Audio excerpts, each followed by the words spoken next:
Warahmatullahi wabarakatuh. Alhamdulillahi rabbil alamin.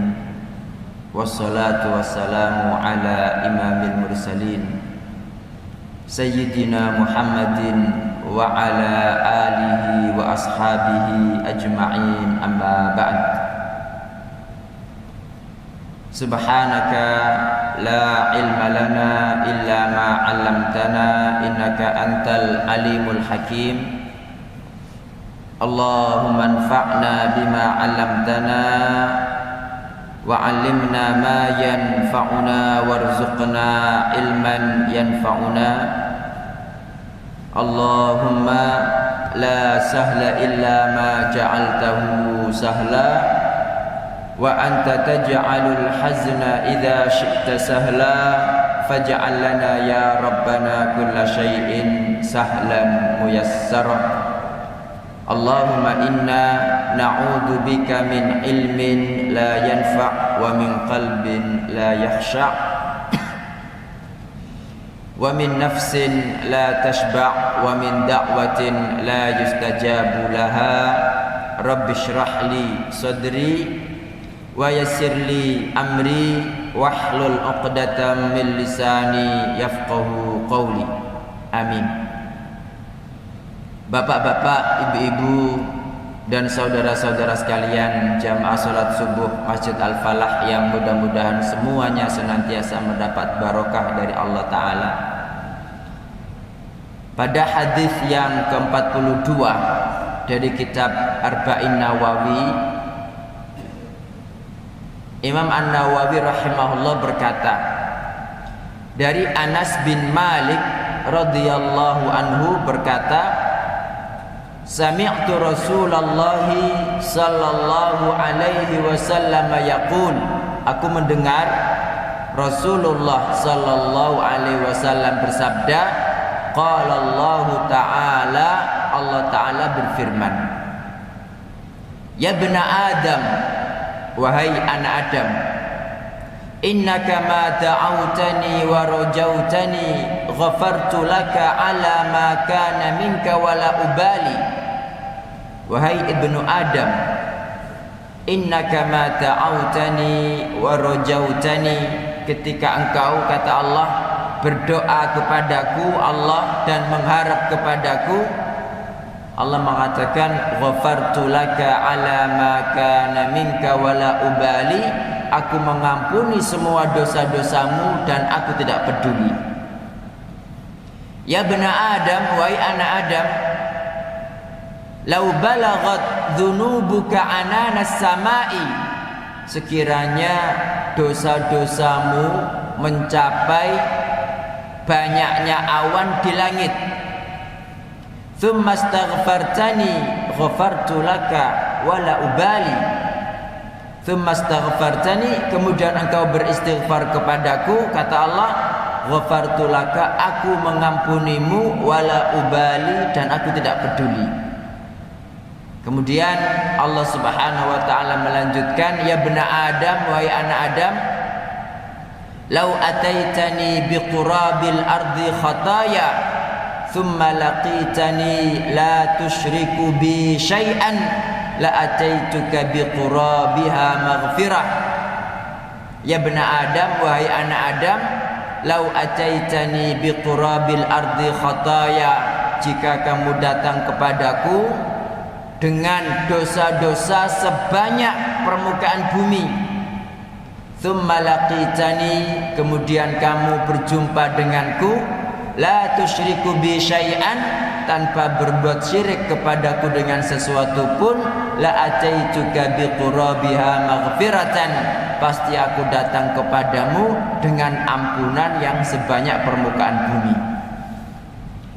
Bapak-bapak, ibu-ibu dan saudara sekalian yang diberkati Allah Ta'ala, hadis ini menunjukkan betapa besar kemurahan, kedermawanan Allah Subhanahu wa Ta'ala, dan betapa Allah itu sangat mengasihi kita semua. Hadis yang baru saja kita dengar ini, Bapak Ibu, adalah hadis qudsi. Apa itu hadis qudsi? Hadis qudsi itu adalah firman Allah Ta'ala yang bukan Al-Quran dan disampaikan Rasulullah Sallallahu Alaihi Wasallam kepada kita melalui redaksi Nabi Muhammad Sallallahu Alaihi Wasallam sendiri. Jadi kalau Al-Quran itu lafaz dan makna dari Allah Subhanahu Wa Ta'ala, sementara hadis qudsi Bapak Ibu lafadznya dari Nabi Sallallahu Alaihi Wasallam, tapi maknanya dari Allah Subhanahu Wa Ta'ala. Kadang ada orang bertanya, kan sudah ada Al-Quran, ngapain ada hadis qudsi segala? Kira-kira jawabannya apa Bapak Ibu?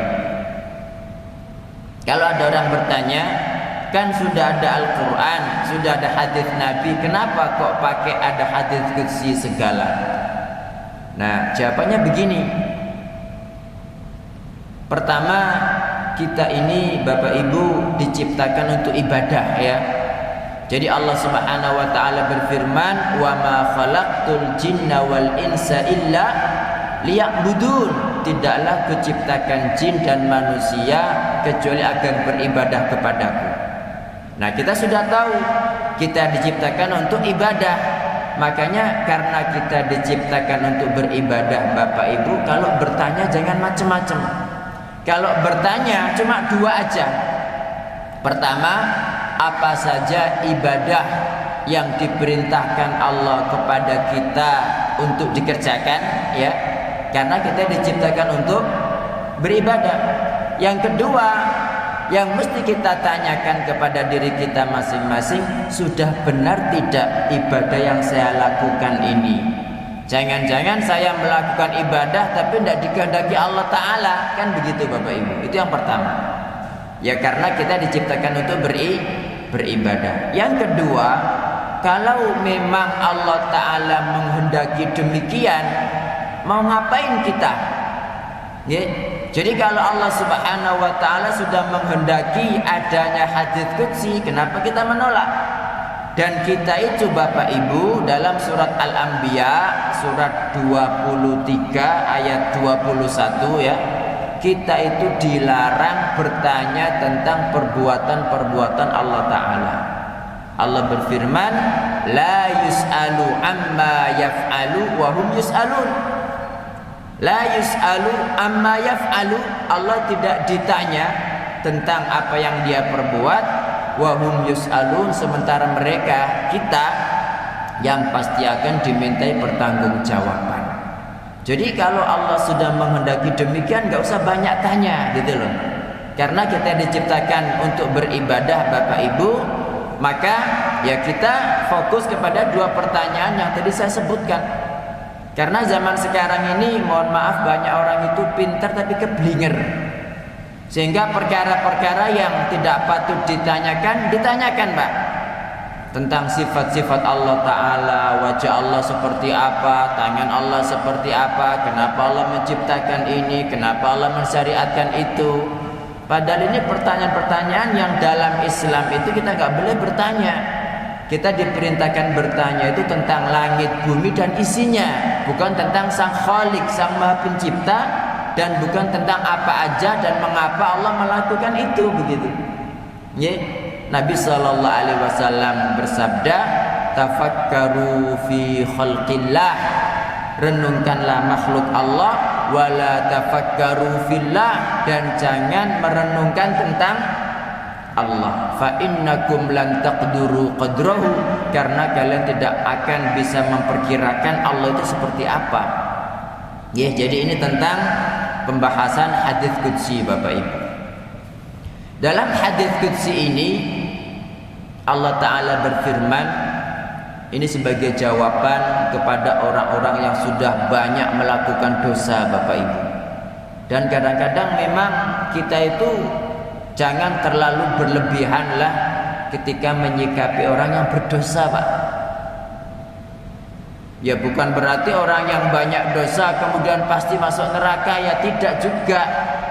Betapa banyak orang-orang yang dosanya banyak tapi diampuni oleh Allah Subhanahu wa Ta'ala, dan sebaliknya betapa banyak orang yang kelihatan soleh, kelihatan melakukan perbuatan penghuni surga tapi masuk neraka, kan? Di sini Allah Subhanahu wa taala berfirman, "Ya bena Adam, wahai anak Adam, innaka ma ta'autani wa rajautani." Kamu setiap berdoa kepadaku dan berharap kepadaku, ghafartu laka ala ma kana minka wala ubali. Aku maafkan dosa-dosamu dan aku tidak peduli. Nah, di sini Allah Subhanahu wa taala menyebutkan doa sama roja. Berarti maknanya apa Bapak Ibu? Orang itu harus berdoa, harus melafalkan doa. Jangan cuma berharap aja, berharap saja tanpa berdoa tidak cukup. Kadang-kadang kan orang itu mengatakan, Allah loh sudah ngerti semuanya, aku tak batin tok wae. Tidak cukup itu. Istighfar itu datang kepada Allah, mengakui dosa-dosa dan minta diampuni, Pak. Itu namanya istighfar. Karena memang faktanya banyak orang itu berbuat salah tapi tidak mau mengakui kesalahannya. Istighfar itu kita mengakui kesalahan kita, datang kepada Allah. Makanya dalam Sayyidul Istighfar itu kan ada kata pengakuan. Ya, apa doa Sayyidul Istighfar Bapak Ibu? Allahumma anta rabbi la ilaha illa anta khalaqtani wa ana abduka wa ana ala ahdika wa wa'dika apa mastata'tu. Nah, ini pengakuan. Abu'u laka bidzambi. Jadi abu'u laka bidzambi, aku mengakui ya Allah dosa-dosaku. Jadi istighfar itu adalah mengakui dosa kita, terus kita minta kepada Allah Ta'ala diampuni, Pak. Itu Masya Allah, Allah senang sekali, Pak.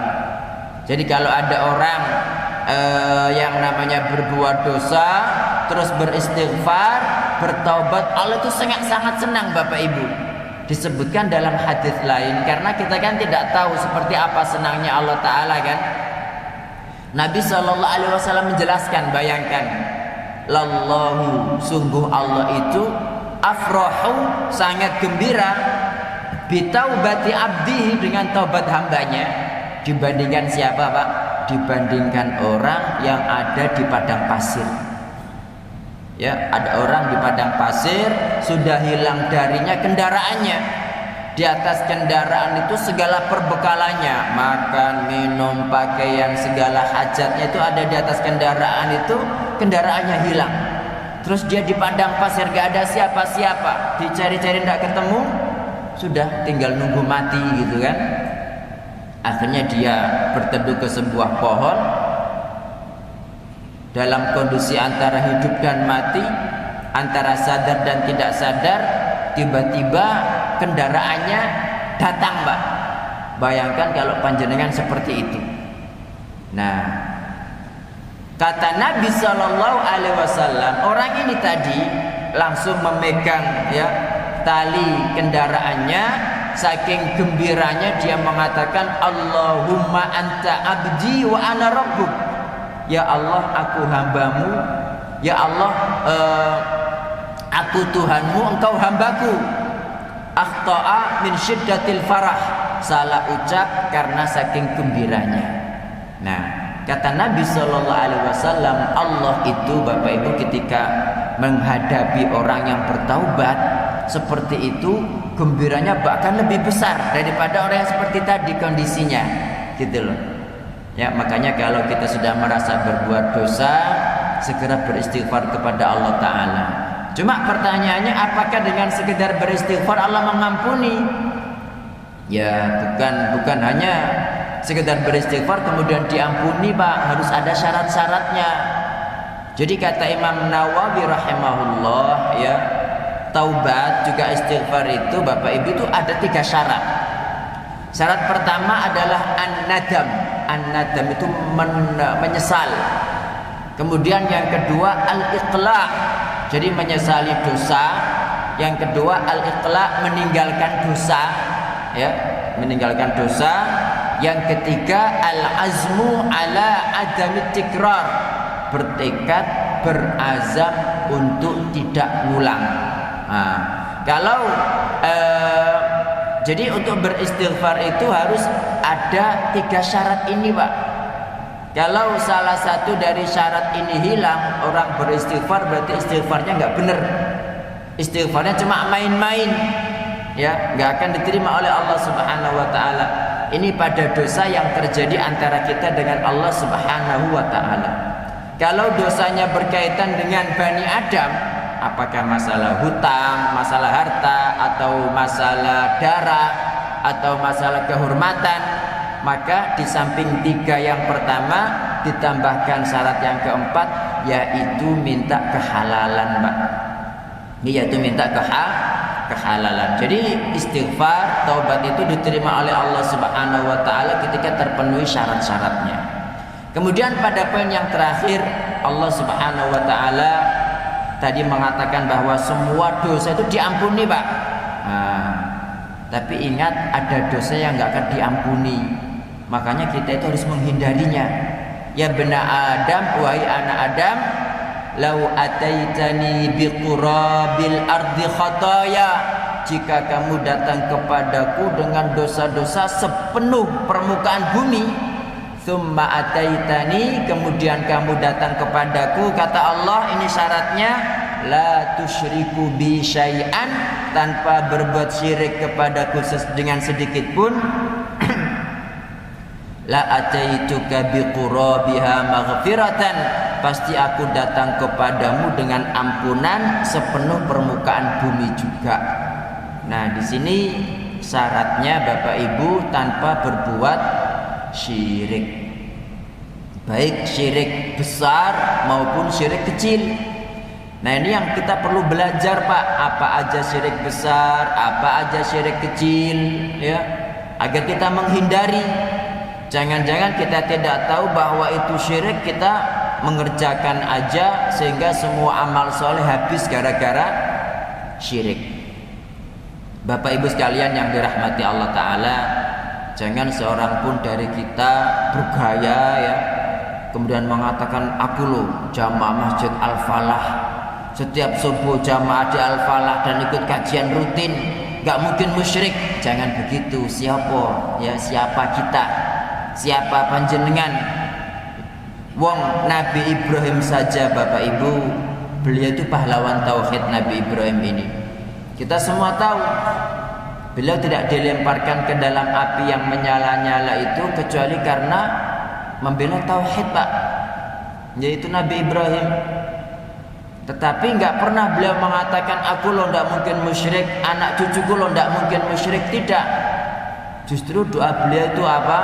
Doa beliau, wajnubni wa baniya an na'budal asnam, hindarkan aku ya Allah dan anak keturunanku dari menyembah berhala. Itu Nabi Ibrahim. Kemudian poin berikutnya yang tidak kalah penting, Bapak Ibu sekalian yang diberkati Allah Ta'ala, orang bertaubat, ya, itu ketika sudah ngerti kalau berbuat dosa, Pak. Jangan dikira orang itu istighfar ujuk-ujuk istighfar, orang taubat ujuk-ujuk taubat. Tidak. Karena taubat itu tahapan ketiga, baru orang bisa bertaubat. Tahapan pertama apa? Tahapan pertama itu belajar, menuntut ilmu, mengikuti kajian ilmu.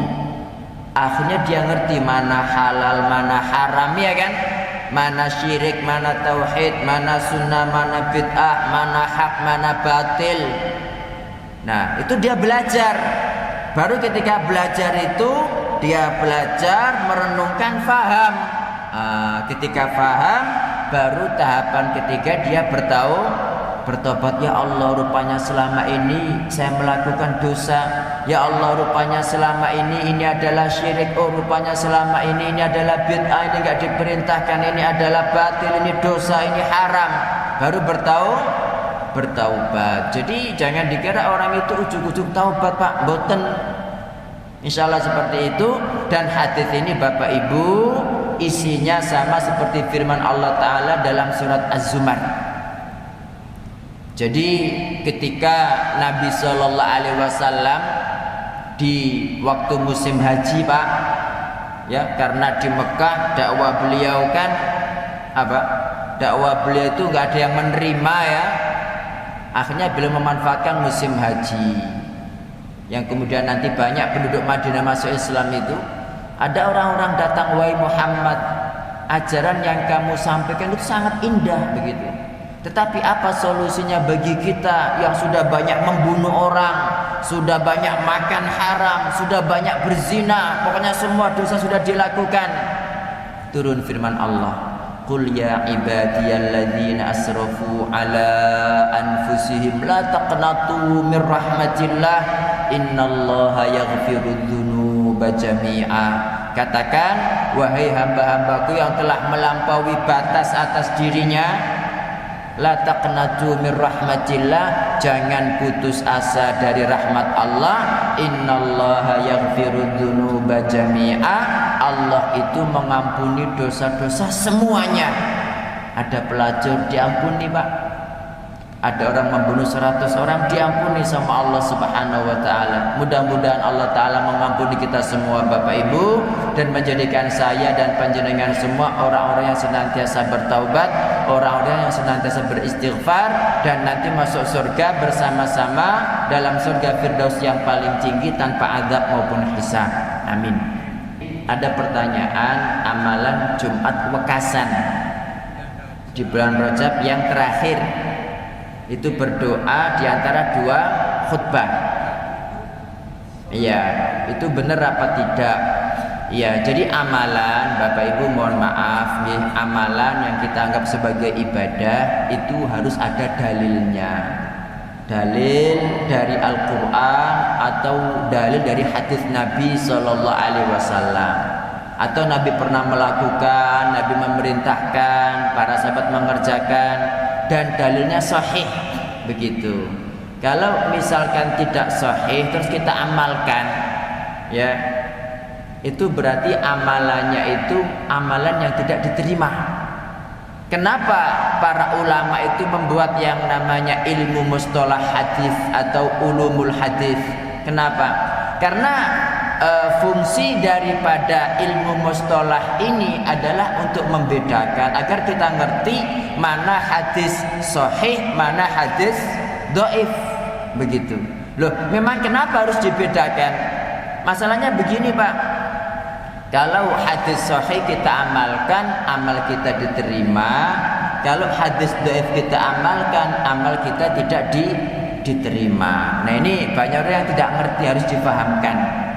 Nabi Sallallahu Alaihi Wasallam bersabda, man amila amalan laisa alaihi amruna fahuwa rad. Barang siapa melakukan amalan yang tidak berdasarkan perintah kami, maka itu ditolak. Makanya kita harus banyak-banyak belajar, banyak-banyak belajar dan belajar, biar mengerti mana yang itu diperintahkan, mana yang tidak diperintahkan. Kalau memang ada dalilnya, monggo diamalkan, ya. Tapi kalau tidak ada, ya jangan diamalkan, karena itu nanti cuma capek saja, Bapak Ibu. Saya dulu pernah mengamalkan, Pak. Ya rupanya hadisnya dhaif.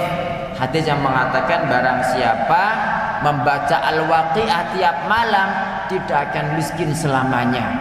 Saya dulu kan ada buku, ya, buku itu tentang para sahabat Nabi, karya Syekh Abdurrahman, kalau nggak salah Ra'fat Al-Pasha, orang Turki gitu. Nah, ada hadis itu. Saya masih kalau nggak salah SMP waktu itu kan, mengamalkan itu. Barang ketika belajar, oh rupanya hadisnya palsu. Jadi barang siapa yang membaca Al-Waqi'ah tiap malam, maka dia tidak akan miskin selamanya. Insya Allah begitu, Pak. Wallahu a'lam. Jadi kalau ini hadisnya palsu, kita mengamalkan ya cuma capek tok, karena nggak ada tuntunannya gitu loh. Ada pertanyaan, bagaimana cara bertaubat dari harta yang syubhat? Jadi sebelumnya dia itu ikut ya semacam kayak judi begitu. Kalau judi nggak berarti syubhat, haram jelas, ya. Syubhat itu yang abu-abu, nggak jelas halalnya, nggak jelas haramnya, tapi kemudian besar haram, itu syubhat.